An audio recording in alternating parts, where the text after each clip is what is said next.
And welcome to Hannity. Laura Ingraham, Lou Dobbs, Austin Goolsbee, Corey Lewandowski, Herman Cain are all here tonight. But first, President Trump unveils his budget that keeps key promises like strengthening our military, building the border wall, slashing government spending by deconstructing the administrative state. And here's the president talking about some of his budget priorities. Let's take a look. We are proposing a budget that will shrink the bloated federal bureaucracy, and I mean bloated. My administration is also following through on our promise to secure, protect, and defend that border within our United States. Our southern border will be protected always. It will have the wall. You see what we're doing with our military. Bigger, better, stronger than ever before. You see what's happening? And you're already seeing the results. Our budget calls for one of the single largest increases in defense spending history in this country. Also tonight, President Trump, he strikes back against the alt-radical left that is once again putting the lives of you, the American people, at risk by going judge shopping. Why? To shut down the president's revised travel ban. Now that's tonight's very important opening monologue. It was not hard to see this coming. Two Barack Obama-appointed federal U.S. district judges have blocked President Trump's revised travel ban executive order from taking effect. Now, true to form, President Trump is doing what he always does, and that's fighting back. You gotta love it. Watch this. Hundreds of refugees are under federal investigation for terrorism and related reasons. We have entire regions of the world destabilized by terrorism and ISIS. For this reason, I issued an executive order to temporarily suspend immigration from places where it cannot safely occur. A judge has just blocked our executive order on travel and refugees coming into our country from certain countries. All right, we've been saying on this show that this is all part of the radical left strategy to undermine the president, delegitimize him, in this case, cherry-picking liberal judges to rule against what are very legal constitutional executive orders. But now what we're seeing is becoming far worse because these activist judges, they aren't just slowing down the president's agenda. Now they're putting the lives of you, the American people, literally in jeopardy. Now, at this point, it is very clear the left would rather score cheap political points than listen to the repeated warnings about the risks of letting unvetted foreigners into this country. And it's important for the left to hear this because these warnings initially came from Obama-era top U.S. national security and intelligence officials that ISIS would infiltrate the refugee population. Take a look. Would that bring in Syrian refugees pose a greater risk to Americans? I mean, it's clearly a population of concern. The concern is in Syria, the lack of our footprint on the ground in Syria, that the databases won't have the information we need. So it's not that we have a lack of process, it's there's a lack of information. And that obviously raises grave concern as to being able to do proper background checks of the individuals coming into the country. Yes. I don't obviously put it past the likes of ISIL to infiltrate operatives among these refugees. We can only query against that which we have collected. And so if someone has never made a ripple in the pond in Syria in a way that would get their identity or their interests reflected in our database, we can query our database till the cows come home, but we're not going to. There will be nothing show up because we have no record on that person. There is some fear that some of these refugees may actually be posing as refugees, but they might actually be Al-Qaeda or ISIS terrorists trying to sneak into Europe or the United States. What do you make of that?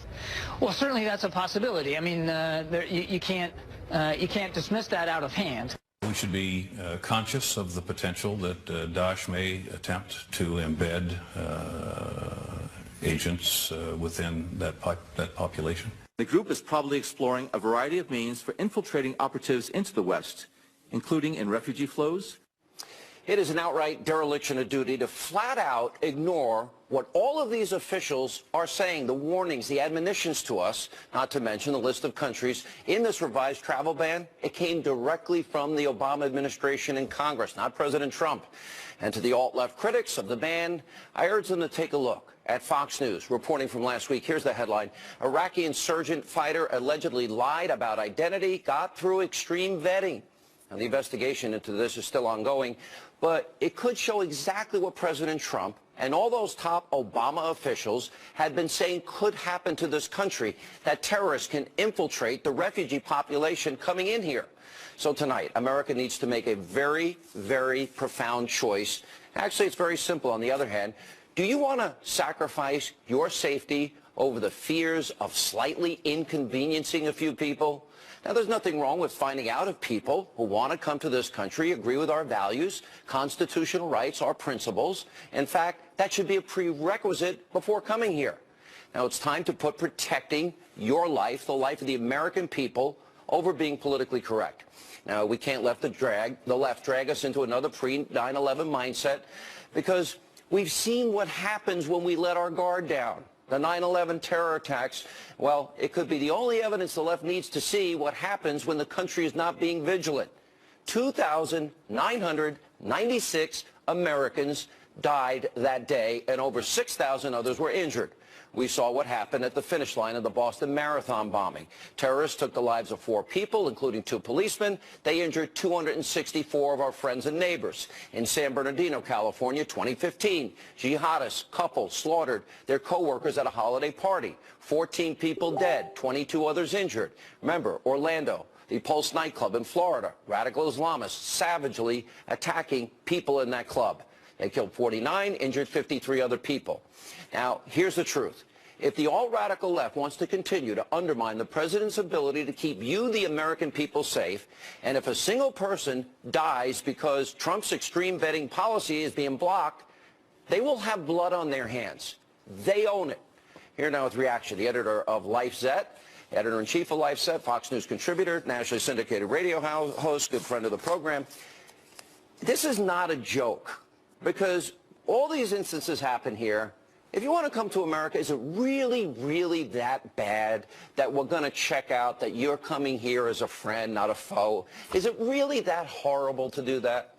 Now, Sean, you hit the nail on the head. The president's responsibility, a supreme responsibility, is to safeguard our independence and freedom, safeguarding our security. And without security, you know, our freedom doesn't mean a lot.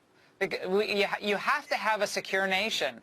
And our framers entrusted the executive, the chief executive, the president, with this responsibility. The fact that we have district court judges in Maryland, in Hawaii, in Washington State, or Oregon, or California, or pick your poison, who want to, just on their own, with a stroke of a pen and a lamely argued opinion, lamely written opinion, want to just wipe all that away. I mean, I can now really understand why Judge Robert Bork believed it was probably time to circumscribe the jurisdiction of the federal judiciary, because it's gotten out of control, completely absurd in these rulings. And even if you don't like the policy of what Trump is doing, President Trump is doing, the legal reasoning is preposterous. And most serious legal scholars understand what I'm saying when I say it. Let me pick your legal mind then, because you are an attorney. A lot of people may forget that, part of your many credentials and background. But they actually use the establishment clause here, which is obscene and absurd when you actually look at this. And then there was no analysis of the authority that's actually under the Constitution that gives the executive branch or the president as commander-in-chief. But we have 8 U.S.C. 1182, 8 U.S.C. 1187. The statute gives the president the authority over immigration determination, and 1157 gives the president broad authority over the refugee issue. Yeah, entire classes of people. Right, entire classes of people can be excluded from the country if the president sees fit to do that because of any number of considerations. The statute is very clear. The Constitution, nowhere in the Constitution does it prohibit the President of the United States from doing exactly what he did. And even if this was a Muslim ban, let's cede it. Okay, let's cede that issue to the left, that I don't substantively, but just for the sake of argument. Even that wouldn't be prohibited under our constitutional understanding. That's not what the framers intended. And again, we have activist judges, both of these appointees of Barack Obama. One of them's entire experience has been in the government. The Maryland judge, which you might already have covered, Sean, was involved in the Benghazi issue. Chuck Grassley urged other Republican senators to vote against his confirmation because he was at the Homeland Security, the State Department, excuse me, during the Benghazi issue. We don't have to get into all of that, but these guys are political players. And they're making a political statement in these opinions, and anyone who cares to look at this fairly will conclude that. All right, let me go to the issue. This is one of the strategies that was actually outlined by David Brock and his group of rich donors. But one of the strategies is, you know, to tie the Trump administration up in the courts.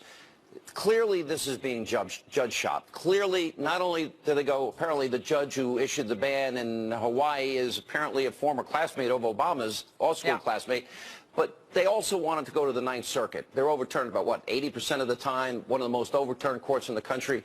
So it makes it harder. They have this ability to tie it up. Now, I think it goes to the Supreme Court. Supreme Court, I can't imagine, is going to go along with this reasoning. What do you think? I think you're right. The judge shopping is something that has vexed both Democrat presidents. Donald Trump doesn't like it, but neither did Obama like it. When the the DACA case came up, and there was a district court judge in Texas who stopped those work permits from going forward. But again, it goes to the question of the judiciary, Sean. And I think we all focus on the executive branch, we focus on the legislative branch, and that's understandable. But right now there are 90 key vacancies on the federal bench that Jeff Sessions, the Trump administration, those guys have got to fill those vacancies, because there is going to be extreme havoc being wreaked upon the Trump agenda. He's the president of the United States, but extreme havoc, roadblocks, monkey wrenches. There'll be frivolous lawsuits filed. Some of them will be thrown out, some won't be. And this will be a constant problem they have to deal with. They've got to fill these vacancies and get great judges in there who do not make the law, but follow the law. All right, Laura, great analysis as always. Thanks for being with us. Great to see you. Appreciate it. All right, also coming up tonight, an explosive new investigative report from Sarah Carter and John Solomon of Circuit News. Their reporting suggests a hacker may have been behind the communication between this Russian bank and a server connected with Trump Tower. Quite exculpatory, right? Anyway, we'll check in with them, and then later tonight. Some of the fake news said, I don't think Donald Trump wants to build the wall. Can you imagine if I said, we're not going to build the wall? Fake news. Fake news. President Trump says a border wall will be built, despite what the mainstream media is reporting. Lou Dobbs will react to that, and also tonight. I don't remember the last 3 days because I've been so up. All right, it's that time of year again. Ever wonder what happens? Your kids head off to spring break. We sent a Hannity producer this time down to South Padre Island, Texas, to find out how dangerous this might be for your children. Straight ahead.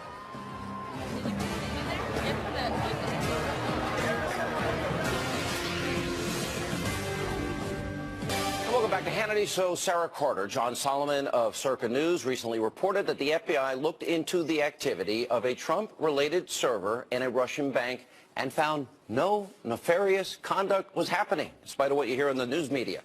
And tonight they're reporting that the bank, quote, reported to U.S. authorities that mysterious communications resumed recently between one of their computers and an email server that is tied to Donald Trump's business empire, and it has developed evidence the new activity may be the work of a hacker trying to create a political ruse. Sarah and John are here to explain more. All right, step one you found out was there were two investigations, one FISA warrant, one other warrant. As looking into the broader issue of Russia influencing the campaign, not about Donald Trump, right? That's correct. They discovered nothing, including even though they did have access to the server, or at least a server, that serves at Trump Tower, correct? That is correct. They had access to some computer logs, right, that showed what was going on there. That's right. All right. Step two, and again, no evidence found. They moved on. They didn't even think it was a big deal at all, this idea of connections between the Trump campaign and Russia. True? That's right. That is correct. Yeah, very true. All right. And last night you talked about a woman, big donor to Hillary Clinton, that with a computer background, that she and others were the ones advancing and pushing the story of the Russia-Trump connection. True? Yep. That is that's true. Right. Okay, and the media ran with it. That's where we got the New York Times saying Trump was wiretapped, et cetera? Well, it was certainly one of the storylines that raised suspicion that Donald Trump had something secret and nefarious going on with Russia, which we now know the intelligence community no longer, never believed and still doesn't believe. What did you think? That's right. Go ahead, multiple reports. I mean, this server connection last year, when these reports started coming out, I mean, it was everywhere. In fact, even today, Sean Spicer was talking about it as press conference. So this actually, these pings between Trump's server and Russia's Alpha Bank became a whole fodder for many stories across the United States during that time. Correct. All right, so now you've taken it to another level just late today. And the other level, I'll let you begin it, Sarah, that Alpha Bank is asking the Justice Department to help unmask where the pings are coming from. They believe it's in the United States, correct? That is correct. They believe it's a third party masking these pings, that they're connected to a server inside the United States. And think about this, Sean.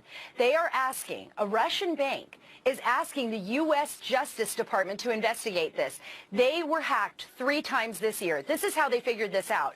Because in February, there was a hacking. Then in March 11th and March 13th, they were hacked again. But they were able to trace this. So now they've gathered this evidence, and they are willing to share it with the Justice Department. That's what our sources have told us, that they're going to share all this evidence with the Justice Department in the hope that they'll find out who is doing this hacking. All right. John, I want you to weigh in on this, because we don't know for sure if the other 2 hacking attempts that this bank dealt with, which kind of led to and snowballed into this investigation in the first place, right? We don't know if it's the same as the recent hacking attempts, do we? But do they suspect it was also outside of Russia in the United States that it could have happened? Yeah, no, absolutely. So talking to people close to the new investigation, the bank last year thought, listen, this was just simple computer communications going on when spam email hits a server and it bounces back and says, I don't want your spam email.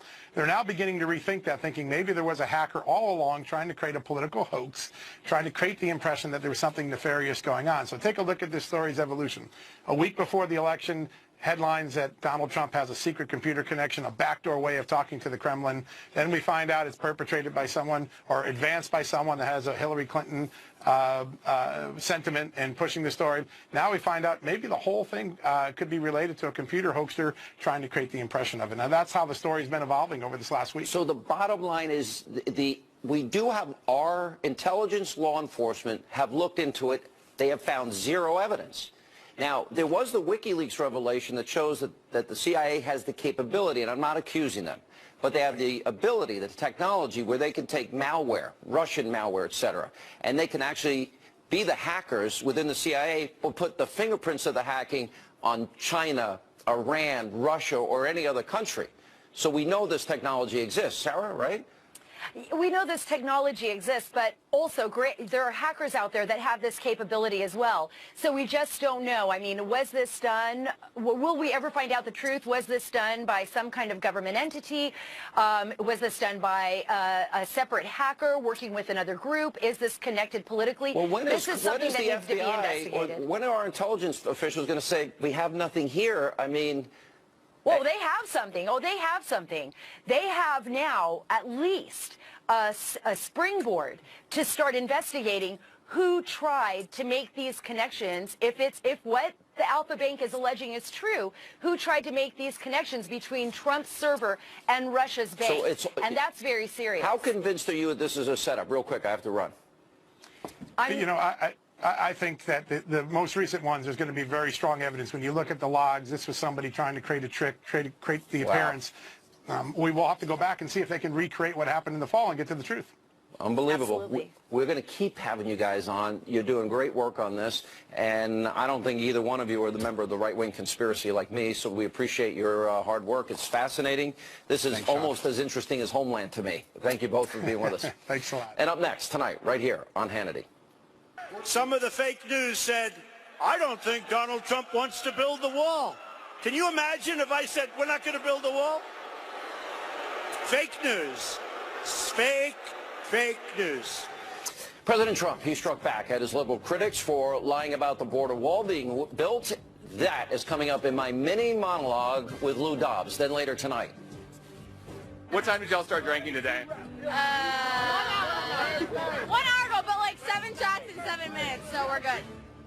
We sent a Hannity producer to South Padre Island, Texas, to expose exactly what your kids are doing on spring break. It's getting worse. We'll show you.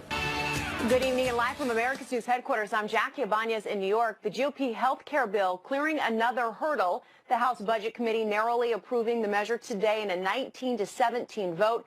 The health legislation now moves to the Rules Committee, the last stop before a full House vote, where the bill could fall short of the votes needed. And U.S. forces conducting an airstrike against an al-Qaeda meeting location in Idlib, Syria. Now, according to Central Command, the attack killed several terrorists. Back in January, a strike destroyed an al-Qaeda terrorist training camp where more than 100 fighters were being trained in terror tactics. And a close call yesterday at the Port Authority bus terminal right here in New York City. The NYPD saying a man left an improvised explosive device inside a deli at the station there, but it didn't detonate. 39-year-old Arsenio Mason was arrested nearby and has been charged. I'm Jackie Ibanez. Now back to Hannity. For all your headlines, log on to foxnews.com. Welcome back to Hannity. So last night at his rally in Nashville, Tennessee, President Trump, he struck back at the alt-left propaganda destroy Trump media, who claimed he will not build a wall with Mexico. Take a look. We will build the wall. Don't even think about it. In fact, as you probably read, we went out to bid. We had hundreds of bidders. Everybody wants to build our wall. Usually that means we're going to get a good price. We're going to get a good price, believe me. We're going to build the wall. Some of the fake news said, I don't think Donald Trump wants to build the wall. Can you imagine if I said, we're not going to build the wall? Fake news. Fake news.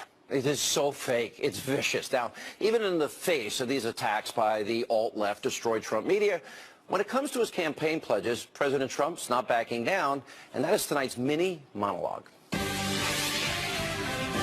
right, the president's made it very clear that he's going to deport criminal illegal aliens and he's going to build the wall. It was one of his key campaign promises. Now, that's not stopping the left and the press from relentlessly attacking the president.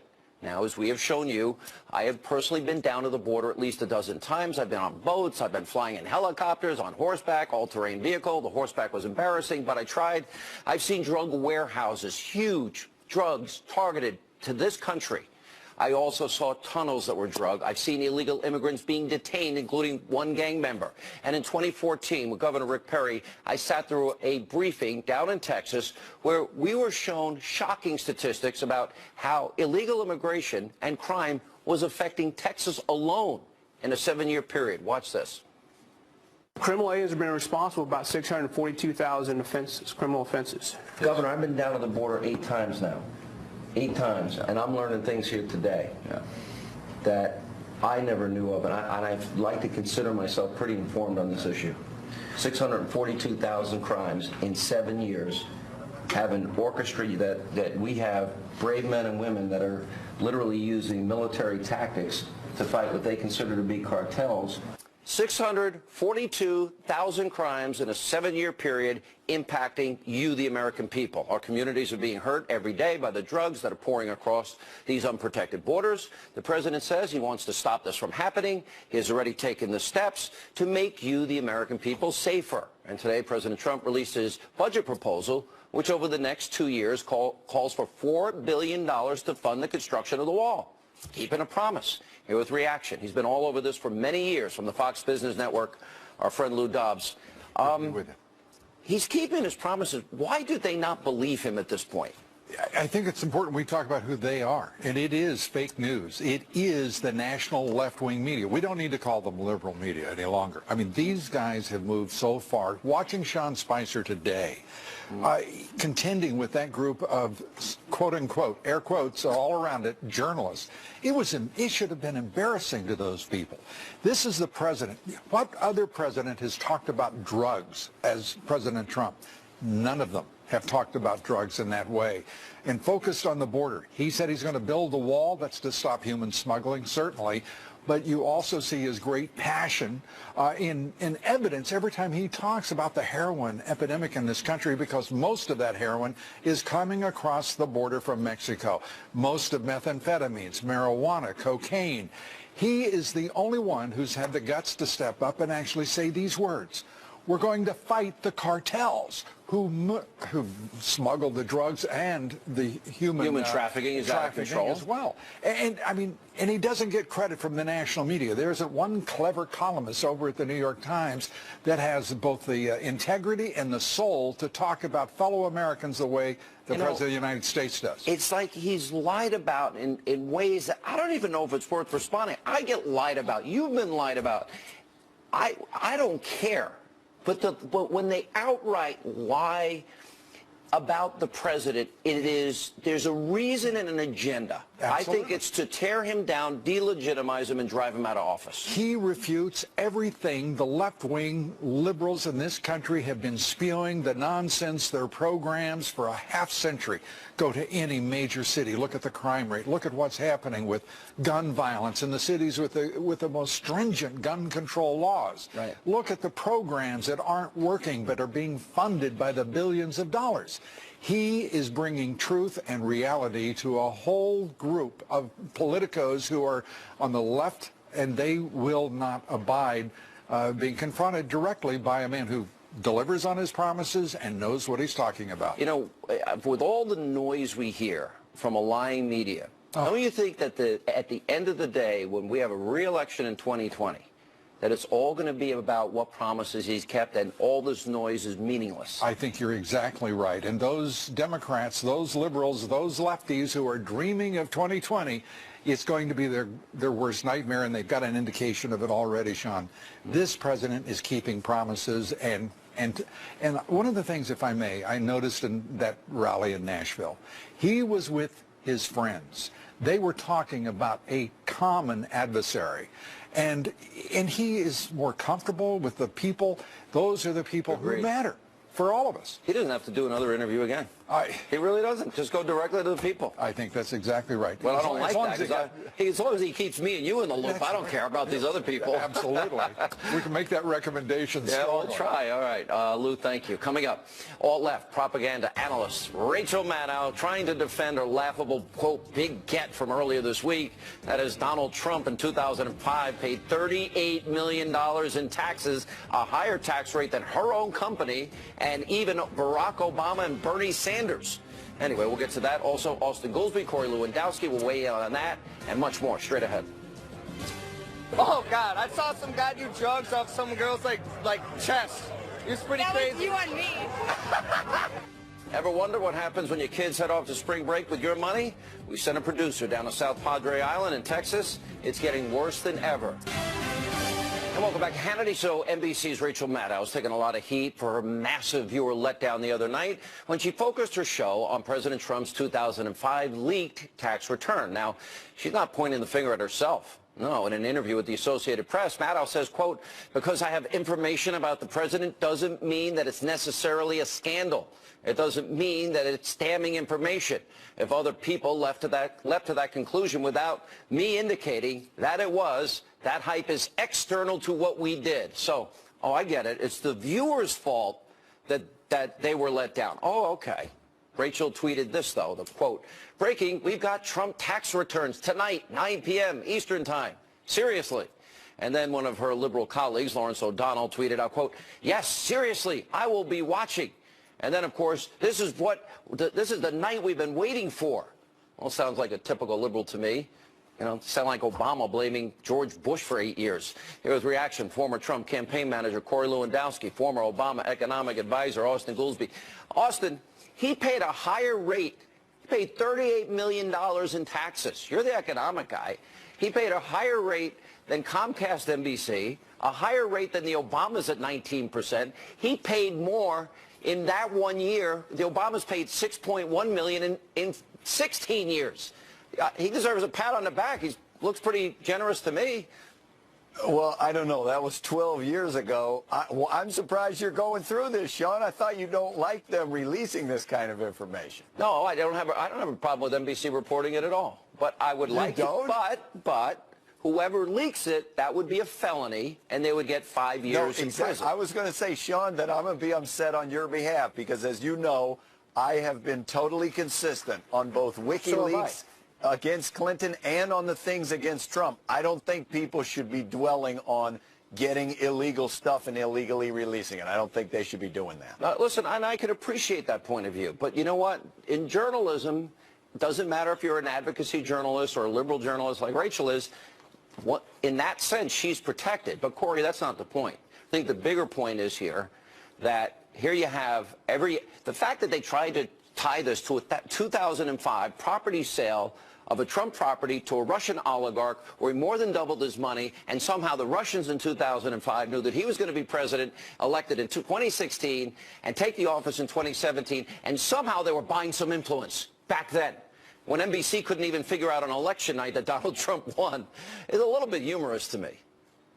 Sean, it's amazing. I'm going to tell your readers, your listeners, something that they may not already know. Donald Trump is really, really rich. He made $153 million 11 years ago. He paid $38 million in taxes. What we know is he bought a piece of property and he sold it for double what he paid for it. Good for him. That's what smart business people do. You know, if the liberals had their way, they'd want to be saying that he took a loss on the property. The bottom line is he did what is very best for his family, for his business, for all the people who work for him. He paid 25% in taxes, an effective tax rate at the federal level. Now all of a sudden the liberals don't want to talk about that. They don't want to talk about the fact that Bernie Sanders paid 13% effective tax rate. Donald Trump paid 25. Nobody is now saying, well, Donald Trump isn't really rich anymore. He made $153 million 11 years ago, Sean. This is real money even to liberals. It's amazing. Yeah, your friends, the Obamas, they're not doing so well. They're not keeping up with Donald Trump's rate. They only paid $6.1 million in 15 years, and Trump paid $38 million in a single year. And the Obamas paid a 19% tax rate, much lower than Donald Trump paid. Wait, Sean, it almost sounds like you're talking about the tax returns that President Obama released, and you're comparing them to the tax returns that President Trump never released. This is from 12 years ago, Sean. Right. It was we would found in a like to see, as all Vladimir the presidential candidates of all the last 45 years, every president has released their tax returns. And you know what? Except There's no Donald obligation, Trump. no legal obligation to do so, is there? There's no obligation, right? Is there anything that could be on the tax returns that would make you upset? If you found out that he had received actually direct payments a year to get from Russian oligarchs, would that upset you? Birth certificate, for crying out loud. He didn't want to release that either, which was stupid. He went after Barack Obama's birth certificate, said he wasn't born in this country and wasn't a citizen. Did that bother you? Sean, Sean, what's amazing is now they don't want to talk about Donald Trump's tax returns. Van Jones, who is no supporter of Donald Trump, said this was a nothing burger. The fact is Donald Trump paid 25% effective tax rate, and he made $153 million. He's really, really rich, is what he's always said. And now the liberals don't want to talk about it because he's paying more in taxes than Barack Obama or Bernie Sanders combined at this point almost. All right, guys. Appreciate you both being with us. All right. Big controversy. McDonald's. Now, I love a quarter pounder with cheese, French fries, and a Coke, one of my favorite meals. Anyway, their Twitter account was hacked earlier today.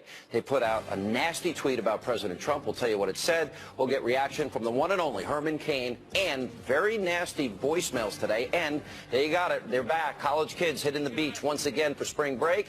This time, we sent a Hannity producer to South Padre Island, Texas. You think your kids are having fun? How dangerous is this? We'll expose it. Coming up. Twitter went nuts after McDonald's corporate account tweeted an attack against President Trump, writing, quote, "At real Donald Trump, you are actually a disgusting excuse of a president, and we would love to have at Barack Obama back. Also, you have tiny hands." Now, McDonald's later addressed this tweet, writing, quote, "Twitter notified us that our account was compromised. We deleted the tweet, secured our account, and we're now investigating this." Joining us now with reaction, former presidential candidate, he's laughing, Fox News contributor, Herman Cain. I was so close to being so unhappy because if they tweeted it, I wasn't going to eat McDonald's, and I'm on a diet right now, but I'm so addicted to McDonald's fries and especially quarter pounders with cheese and a Coke. The best meal on earth. I'd eat it every day if I could get away with it, Herman. Hey, Sean, if it were not such a powerful brand like McDonald's, it would be funny. If this were XYZ Burger, nobody would care. But because it's a very powerful brand like McDonald's, it matters. But here's the other thing that McDonald's did right. They immediately responded so they could protect their brand. This is another indication that people have to be very careful of what they read on Twitter, what they read on the internet, or anywhere else. McDonald's did the right thing in protecting their brand, so I think they will come off unscathed from this. Yeah, I agree, and I'm grateful, because I would giving up a quarter pounder with cheese would be enormously hard for me, even though, again, I'm on my diet. All right, let's go to some other issues here. Imagine this. We'll put up on the screen Snoop Dogg's new video, music video. We've been talking about it. Pointing a fake gun at a clown dressed as Donald Trump and pulling the trigger. Let's show our audience.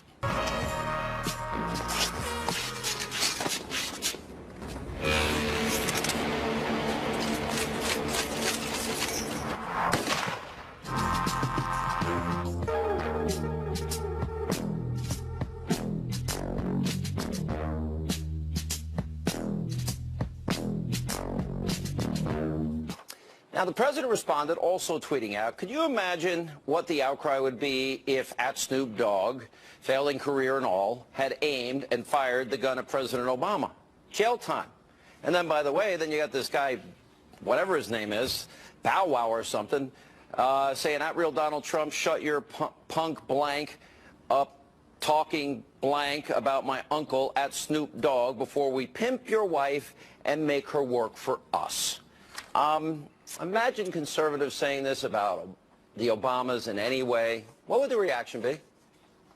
Well, first of all, that whole thing is disgusting and disrespectful. You don't have to agree with someone to respect them, and it also shows that he does not respect the office of the President of the United States of America.